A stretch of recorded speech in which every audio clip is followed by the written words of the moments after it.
Hi guys and welcome back to my channel. And for today's video, itatest natin yung BLK BB cream ng BLK na brand. Nakalagay ito, bring on the Korean drama. Indulge your K-beauty obsession with BLK's newest Korean collection inspired by romantic pink blossoms, endless wheat fields, and the allure of autumn. It's your Korean fairy tale come to life. Yung next clip, ayan, nandyan. Diyan yung makikita kung paano ko in-apply yung makeup and kung ano yung ibang makeup na nilagay ko sa face ko together with this, tinatest natin.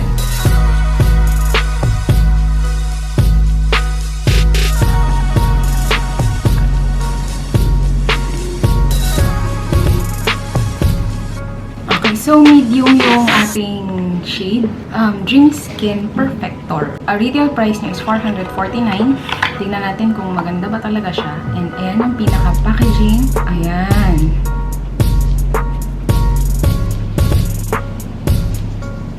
Okay, so kalahati ng face ko ang gagamitin ko is sponge.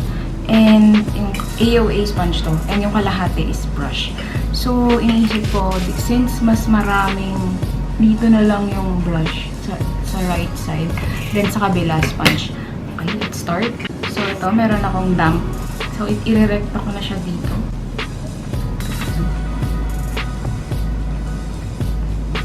Oh my goodness. Sabi medium. Or kailangan ko i-shake. Ano ba to? Ayan o. Walang color. The white silky cream adapts to your natural tone as you blend, revealing skin-perfecting pigments. Okay. Okay lang siya na puti, pero magma-magical siya na tone-adapting na. Sana true lalo. So, dito yung sponge. Di ba? Puti. And may scent siya. Also, meron akong primer and moisturizer ngayon. Ewan ko lang kung true lalo yung mag-a-adapt siya sa skin. AOA sponge nga pala to.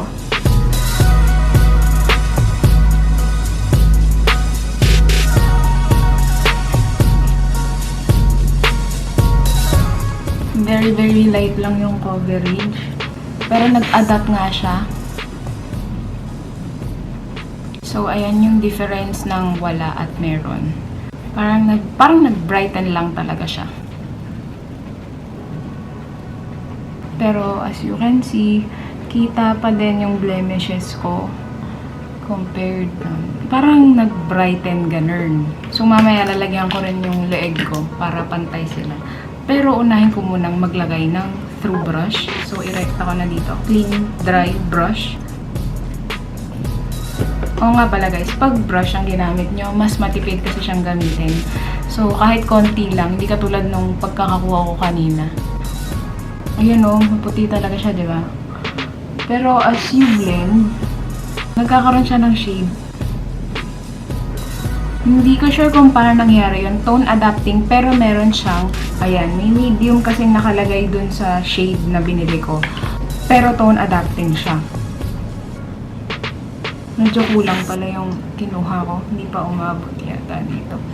Tapos kung mapapansin niyo, yung brush kasi kanina, medyo maputi to. And ngayon, may parang shade na siya ng brown. Ayan, may shade na siya ng brown, di ba? Kanina kasi puti yan.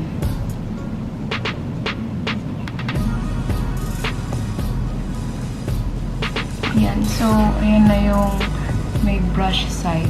Okay lang. Medyo kita pa din. Siguro concealer na lang yung kailangan.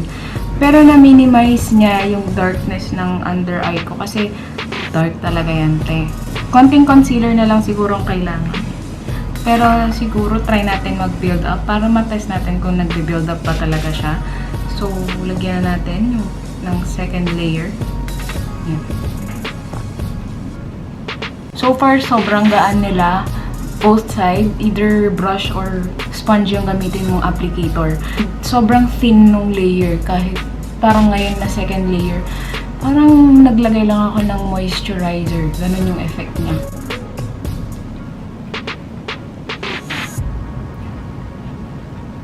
Kaso ganun pa din yung pagkakapatong. Parang hindi siya nagbe-build up ng layer na nagda-darken yung parang natatago niya yung blemishes mo. Hindi siya ganun eh. Sa kabila, ayan, katulad ng sponge, may pagka parang light brown na yung color ng sponge. Ayan. Hindi katulad ng ibang side na pink talaga. Okay, so maglagay na tayo. Second layer para sa kabilang side. Medyo maitim na yung tenga ko. Hindi na sila pantay. Pati yung talukap nilalagyan ko. Hindi ko nalagyan yung kabila eh. Yan. Hindi na.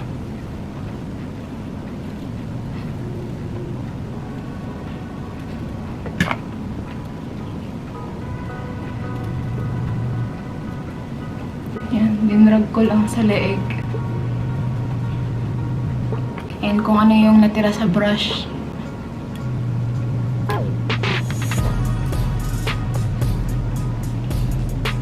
Ayan guys. So yun, panoorin nyo na lang yung the rest ng makeup sesh ko.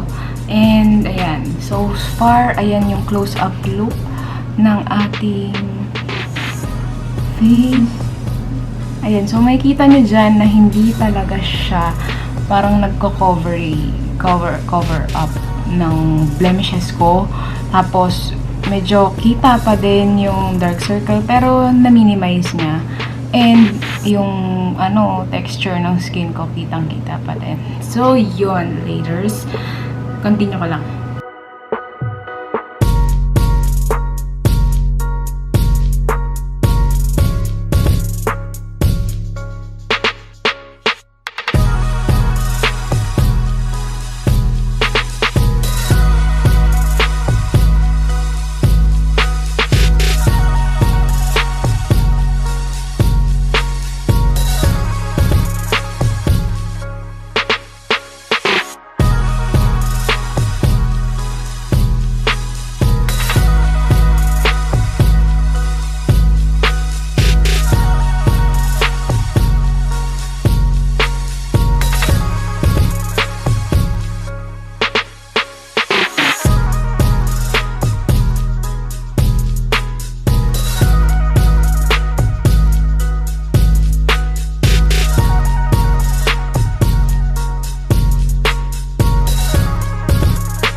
Okay guys, so tapos na ako mag-makeup. Ito na yung pinaka-final. Pwede na tayo mag-time check. Ang time check natin ngayon is 9:45. Ba ako nagpapakahirap? 9:46 na ng umaga. Umaga yan ha. So yun, balik na lang ako siguro later para sa check-in or kung ano man. Basta medyo marami-rami akong gagawin ngayong araw na to. Tapos at the end of the day, magpa-plancha pa ako. Tapos after nun, tsaka ako makakapag-final thoughts for each products na tinitest natin. Okay, so laters. Eventually. Hi guys, so ayun, time check muna tayo.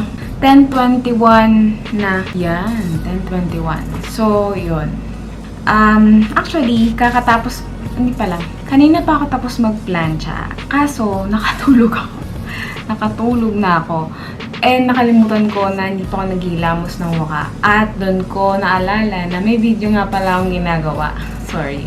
So, yun. Direct to the point muna tayo. Availability ng BLK itong BLK na BB cream.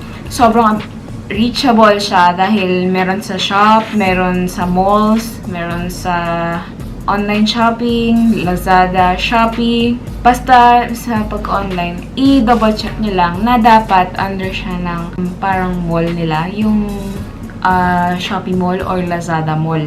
Kasi yun yung official shop nila talaga. So yun, ang retail price niya is 449 pesos. Ayun, so may dalawang shade, medium and yung pang maputi. So yung sa akin, syempre, medium. So for buildability, hindi siya yung parang kapag binild up mo, makakover yung blemishes. Hindi. Tapos yung pagka-blendability niya sa face mo, wala akong problem. Sobrang smooth ng pagkaka-blend. Kaso nga lang medyo pala ako. Nagsasalita ko dito, tinitingnan ko sa monitor na parang ang oily ko. So for blendability, wala talaga akong problem. Maganda talaga yung pagkaka-blend niya sa face. And believe ako dun sa parang tone adapting niya. In fairness, girl, naging bright yung face ko talaga. Hindi lang in terms of parang maputi kasi yung shade. Inadapt naman niya talaga. Tapos parang, as in, ibang-iba yung itsura nung wala tsaka meron eh. Sobrang kita kasi yung dark circles ko kapag pagka walang makeup. Yun. So, for coverage, nasa parang medium lang, ganon. Parang light to medium lang siya. Well, since BB cream siya, acceptable yun. So, yun. Longevity niya, up until now naman, kita nyo naman na wala pa akong dark circles. Hindi pa siya lumalabas. So, may coverage pa din. Thank you, BLK. For longevity, maganda. Okay naman. Wala akong, hindi siya super, parang hindi naman nag-transfer or whatever. Parang hindi naman. Matte finish, hindi siya matte finish. More on dewy finish siya. Lalo na BB cream siya. Wala naman siya sinabing matte finish siya.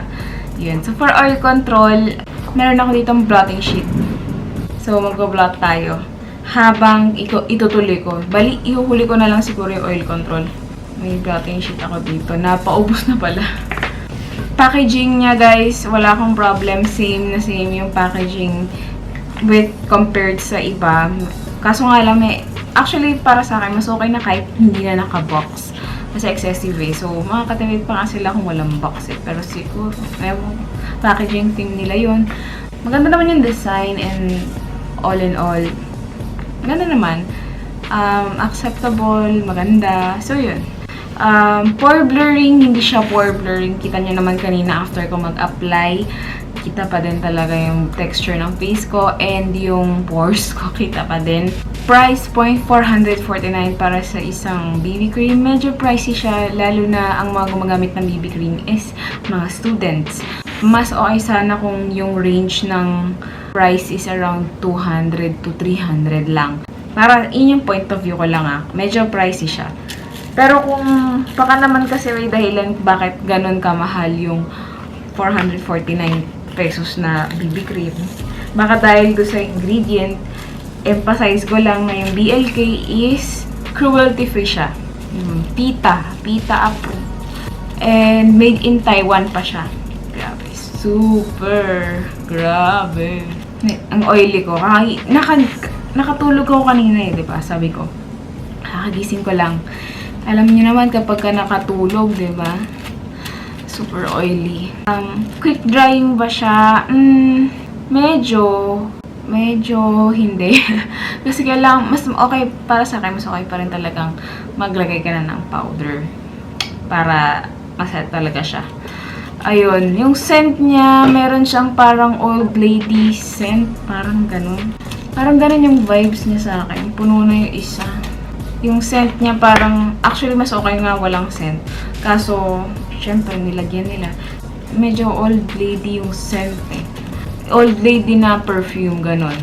Or pang mature na perfume. Or matapang masyado na perfume. Parang ganun. Texture niya sa skin ko, kita pa din actually. Parang hindi siya naging smooth yung skin. Mas okay nga, nagpapasalamat ako dahil lagay ako ng CC cream para matakpan lalo yung aking blemishes. Pero yung texture ng formula, okay siya. Wala akong problem. In fairness, sobrang swabe yung pagkakasabi nila na Dream Skin Perfector. Talagang para siyang PP cream lang na merong white silky cream na nag-a-adapt dun sa skin tone mo.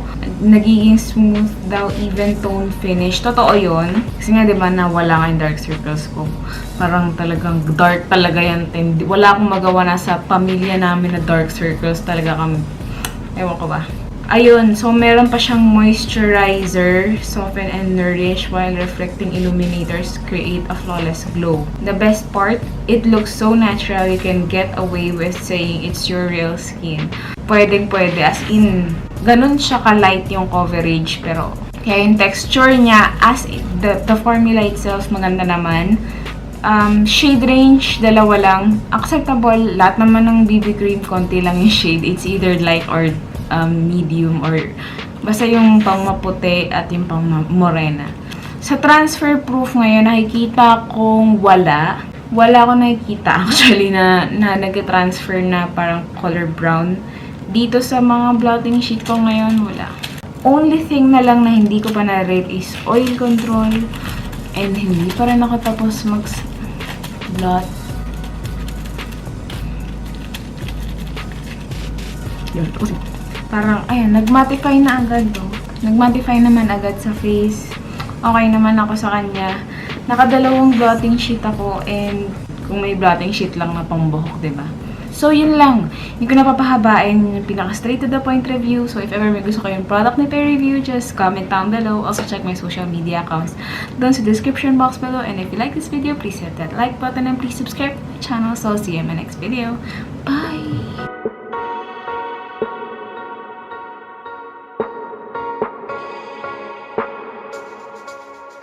Oh.